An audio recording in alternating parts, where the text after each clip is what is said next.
Amiraqua a vu le jour en janvier 2021 suite à l'acquisition des huiles Champy. Puis on a tout de suite fondé nos valeurs sur la réduction de notre empreinte environnementale. C'est pourquoi qu'on a choisi de s'en aller en régie biologique puis qu'on fait affaire qu'avec des producteurs qui sont en régie biologique pour nos grains.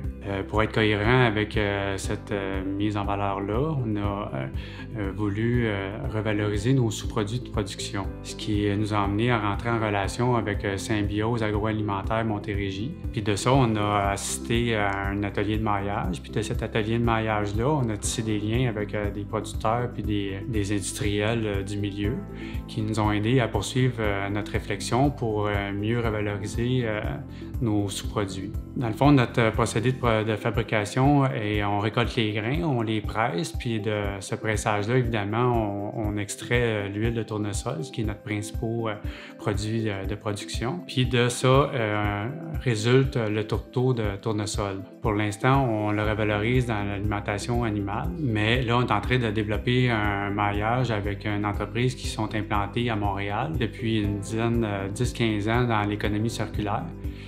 Puis, eux, au terme de cette expérimentation-là, devraient être en mesure de revaloriser notre tourteau pour l'inclure dans l'alimentation humaine. Cette inclusion-là va permettre de doubler nos bénéfices pour le même produit comparativement à l'alimentation animale. Ensuite, on a notre Filtra qui, lui, est issu de notre filtration naturelle par décantation. Une fois la décantation terminée, on obtient, dans le fond, un dépôt.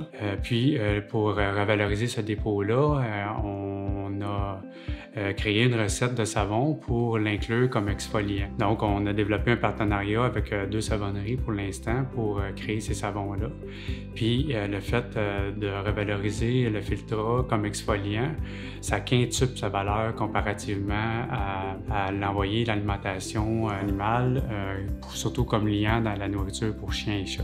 Donc, dans le futur, bien évidemment, on est ouvert à développer des partenariats avec d'autres entreprises. Puis, on est en train d'établir un partenariat avec une entreprise qui revalorise des produits déclassés, dans le fond. Puis, pour l'heure, ça regarde bien. Là, en principe, on devrait être en mesure là, de prendre entente avec eux autres.